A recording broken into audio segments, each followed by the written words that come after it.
O modo como o dilúvio começou não é muito claro, mas dois fatos distintos ocorreram. Gênesis 7:11 diz: no ano 600 da vida de Noé, no mês segundo, aos 17 dias do mês, naquele mesmo dia romperam-se todas as fontes do grande abismo e as comportas dos céus se abriram. Reparem nos dois atos distintos que correspondem às duas condições da terra recém-criada. Havia as águas abaixo, que eram as fontes do grande abismo, isto é, os oceanos, que transbordavam sobre os continentes. E havia as águas acima, as comportas dos céus. Estas eram a camada de nuvens que chegava à terra em forma de chuva. Agora, como os oceanos cobriram os continentes, nós não sabemos. Mas encontramos bons indícios de que isto ocorreu. Esta é a opinião do Dr. Clifford Burdick, que é Ph.D. em geologia. Existem várias evidências notáveis encontradas no Monte Arará, que parecem indicar que a água, em certa época, chegou até mesmo a ultrapassar o topo do pico de 5.181 metros. Eu acho que uma das evidências mais notáveis é a presença de lava em almofada, a qual pode ser encontrada em toda a parte do monte, da base ao topo. Lava em almofada é a lava que foi despejada na água. Água fria, a qual esfria a lava, congelando-a rapidamente, e ela forma padrões de fraturas concêntricos, um círculo, semelhante à forma de uma almofada. Isto não é encontrado em outro basalto, exceto onde ele foi ejetado embaixo da água. Nós encontramos uma grande quantidade de lava em almofada em todo o Monte Arará. Outra evidência que encontramos no Monte Arará para o dilúvio de Noé é a presença de conglomerados.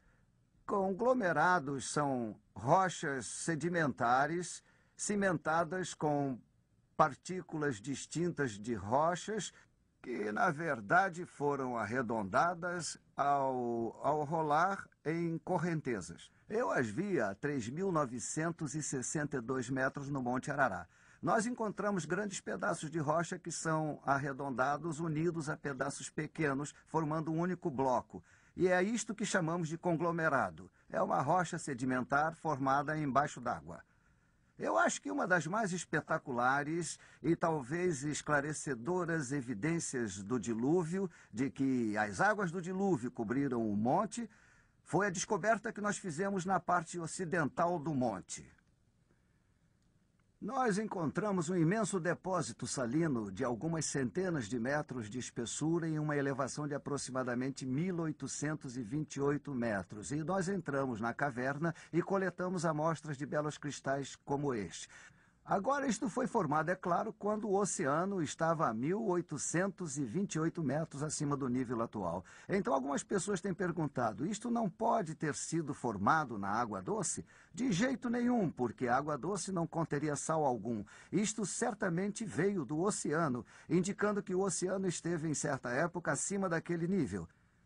E assim, eu acredito que as evidências estejam presentes não apenas no Monte Arará, mas em todo o mundo, indicando que a Terra foi coberta por um grande dilúvio, como a Bíblia indica. Não foram só os oceanos que estiveram envolvidos no dilúvio. Houve também o colapso da camada de nuvens, originando a chuva que caiu por 40 dias e 40 noites. Mas o que fez com que as nuvens condensassem? Não se sabe com certeza, mas a maior possibilidade é a ação vulcânica. Nada parece esfriar a atmosfera da Terra como a erupção de um vulcão. Quando Krakatoa, nas Índias Orientais Holandesas, entrou em erupção em 1883, lançou 3 milhas cúbicas de fumaça e cinzas na atmosfera. A temperatura em toda a Terra caiu vários graus. E o pôr do sol foi vermelho por meses e meses seguidos. Erupções simultâneas em diversos locais da Terra causariam uma queda tal na temperatura que faria a camada de nuvens inteira entrar em colapso sob a forma de chuva. É interessante notar que uma grossa camada de cinza vulcânica foi encontrada abaixo da calota glacial polar. Assim como os oceanos inundados, os continentes e a chuva caindo por 40 dias e 40 noites, o julgamento de Deus foi cumprido. A humanidade recebeu o castigo pelo pecado. Agora, quais foram os resultados do dilúvio? Em primeiro lugar, houve afogamentos. Este era o propósito do dilúvio, a destruição de toda a vida aeróbia, especialmente o homem.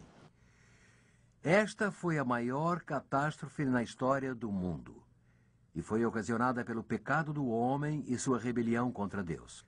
Mas este modo de julgamento jamais será repetido, pois, com o colapso da camada de nuvens, não haveria meio de repetir o acontecido. E, do mesmo modo, então, com a retirada da camada de nuvens, um arco-íris apareceria pela primeira vez na história. E este foi o símbolo escolhido por Deus de sua promessa. Nunca mais o mundo receberia como sentença tal dilúvio. Agora, é preciso deixar claro que não temos necessariamente de acreditar que o dilúvio aconteceu exatamente deste modo.